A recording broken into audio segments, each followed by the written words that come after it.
நீங்கள் பார்த்துக் கொண்டிருப்பது உங்கள் விஜய்.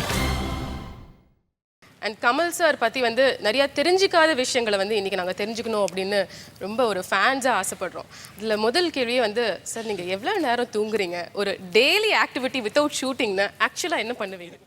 என்னுடைய பலமே தூக்கம்தான். இளையராஜா ஒரு வாட்டி எனக்கு மெடிடேஷன்னா எப்படி பண்ணணுங்கிறதெல்லாம் கற்றுக் கொடுக்க ஆரம்பித்தார். அதை நான் ட்ரை பண்ணேன், எனக்கு வரல. வேறு ஆள்கிட்டையும் கற்றுக்குங்கன்னு சொன்னார். எனக்கு வரவே இல்லை அது. அப்புறம் கேட்டார், நீங்கள் என்ன பண்ணுவீங்க டென்ஷனாக இருக்கும்போதுன்னு கேட்டார். தூங்கிடுவேன் நான். நிஜமாகவே என்னை பற்றின ஒரு இது என்னென்னா, ஒரு அந்த காலத்தில் ராஜாவாவோ இல்லை இந்த காலத்தில் ஒரு தப்பு பண்ண கிரிமினலாவோ ரெண்டும் ஒன்று தான் என்ன கேட்டால் இருந்தேன்னா, அப்போ வந்துட்டாங்க எதிரி கோட்டை கதவை அடிச்சிட்டு இருக்காங்க, இன்னும் ஒரு மணி நேரத்தில் உள்ளே பூந்துருவாங்கன்னு சொன்னால் என்ன மாதிரி ஆள் ஒரு 10 நிமிஷம் தூங்கிடுவோம்.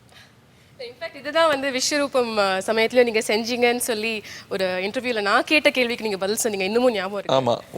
வேறு எனக்கு அதையே சொல்லிட்டு இருக்கேன், நம்ம நிஜத்தை வேறு எப்படின்னு சொல்ல முடியாது. ஸோ அது ஒன்று நீங்கள் கேட்ட பிறகு தான் இதெல்லாம் எப்படி நீங்கள் டேப்லெட் பண்ணி இது எப்படி நீங்கள் சொல்கிறீங்கன்னு சொல்லும்பொழுது, நான் பள்ளிக்கூடத்துலேருந்து ட்ராப் அவுட் ஆனதுக்கு காரணமே இந்த நேரத்தில் இது பண்ணி ஆகணுங்கிற நிர்பந்தத்தை தாங்க முடியாமல் தான். நான் எதையுமே டேப்லெட் பண்ணிக்கிறது இல்லைங்க. வேலைன்னு ஒன்று இருக்கும்போது, நான் குழந்தையாக இருக்கும்போது ஒரு சீட்டு கட்டெல்லாம் வச்சு கட்டடம் கட்டுவேன். அது வேறு எதுக்குமே பொறுமை இல்லாத எனக்கு அந்த சீட்டு கட்டெல்லாம் இப்படி ஏயா அடிக்கிட்டு அதை ஒரு 5 மாடி 6 மாடின்னு கட்டுறதுல ரொம்ப சந்தோஷம். அங்கே உட்கார்ற குழந்தை ஏன்டா படிக்க மாட்டேங்கிறேன்னு கேட்பாங்க எங்கள் அம்மா. நான் அப்படி தான் சினிமா பண்ணிக்கிட்டு இருக்கேன்.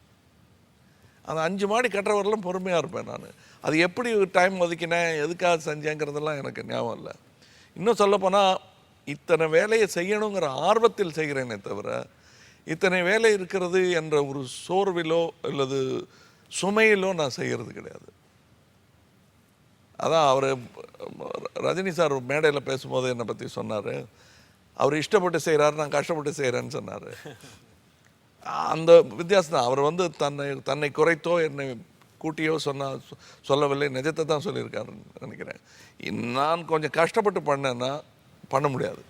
ஸோ இதில் என்ன ரகசியம்னு கேட்டிங்கன்னா, சந்தோஷமாக நமக்கு பிடிச்சதை செய்யும்போது எல்லாத்துக்குமே நேரம் கிடைக்குதுங்க. நமக்கு பிடிக்காததை செய்யும்போது ஒவ்வொரு நிமிஷமும் பெரிய சுமையாக நம்ம தோளில் அமுக்கிட்டு இருக்கோம். நான் முடிஞ்சவரெல்லாம் எனக்கு பிடிச்சதை செய்ய வேண்டிய ஒரு முயற்சியில் தான் நான்.